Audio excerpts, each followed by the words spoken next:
Magandang araw mga ka-tracker, welcome sa ating YouTube channel vlog. For this video, ipakita ko lang sa inyo itong unit na tatapos lang po namang i-recondition.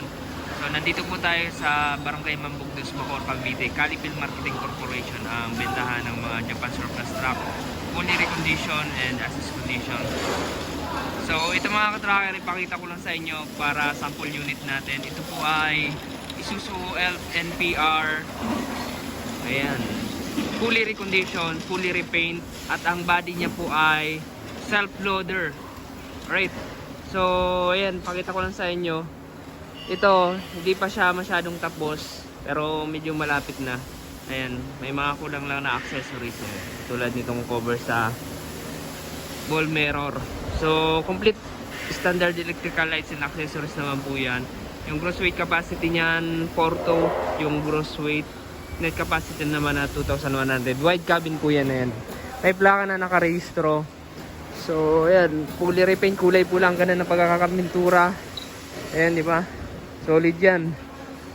Urethane paint yung ginamit ng pintura. Kaya maasahan, matibay, maganda, matagal makupas. And then, naka-upholstery yung mga upuan. Ayan, naka-floor matting. Brand new dashboard na po yan. All working po yung kanyang gauges like speedometer, tachometer, yung fuel gauge, temperature, saka yung kanyang mga kulay pula na yan. Ayan, di ba? Yung check engine, preno, battery, langis, parking brake, gumagana po yan, HSA. Right. So, ayan, pag pinandar po natin yan, kusang mawawala yan, ibig sabihin normal po. Right mga ka-tracker, ayan, 6-speed manual transmission, and sinabi ko nga brand new dashboard na, so hindi na po yan converted.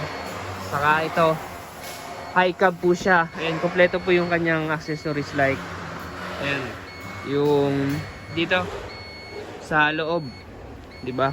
Ayan, 4HJ1 ang makina po nito, Isuzu, completely build up CBU unit. Sa kanyang gulong, surplus Japan.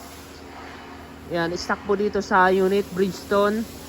5 stud, Loctite rim, and then brake system po nito, naka disc brake yung harap, naka drum brake yung likod. 6-wheeler po siya, 4x2.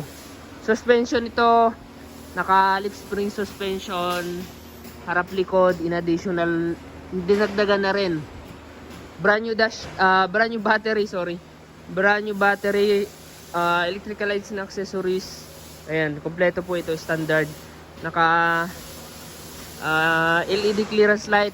Tapos yung kanyang battery brand new na 2SM. Sa kanyang body naman na self loader, ito po ay bumababa yung kanyang bed hanggang dun sa dulo para may sakay po natin yung sasakyan na ikakarga natin, ito-tow natin. Alright. So kung ano po yung gusto nyo, mga light vehicle and then small trucks. So ayan, ito po yung mechanism sa ilalim, yung ano niya, yung mechanism ng ating self loader, hydraulic operated po ito. Ayan. And then sa makina niya, naka change oil na yan, tune up, mga preno, check brake, repack, bearing. And then ito po, mahaba po ito. Mga nasa ano to, 19 feet. 19 feet po yung haba ng ating self loader. At ito po yung kanyang rampahan. Manual lang po yung rampahan nito. Ayan, kung makikita nyo. Ayan, di ba? Kulay pula yung kanyang frame, yung kulay. And then pinturadong itim dito sa flooring. Steel flooring na po yan. Ayan, makakapal yung gulong po natin. Ayan, makakapal po yan. Same brand, stock toolbox, fuel tank. Ayan, may ano tayo dito. Ayan, winch. Ito po yung winch ng self loader, mga ilaw. And then yun. So kung naghahanap po kayo ng Japan surplus truck, ganitong unit, pero pa po kami mga available unit dito. Punta lamang po kayo, dito po kami matatagpuan sa Calipil Marketing Corporation, ay yung pangalan pala namin, Barangay Mambugdos, Bacoor, Cavite.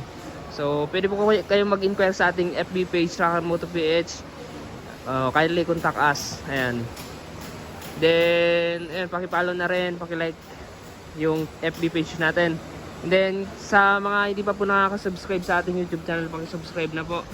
Ayan, like and share din po sa ating mga videos kung nagustuhan nyo. Alright mga ka-tracker, maraming salamat sa panonood. Ang ganitong unit, nag-range to ng 1.2M. Pwedeng bumaba, pwedeng tumaas, depende po sa mapipili nyong unit. Ang mga available unit po namin dito ay as is condition. Saka lang po natin ipaparikon kapag napili nyo na. Ayan. So yan, maganda na po yan.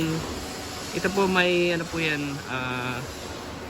may warranty, 2 months warranty po sa small unit, 1 month warranty po sa big unit, and then yung change name po sa registro kasama na po dyan. And kayo po yung first owner ng truck kapag bumili po kayo dito. So yun lamang at maraming salamat. God bless. Bye bye.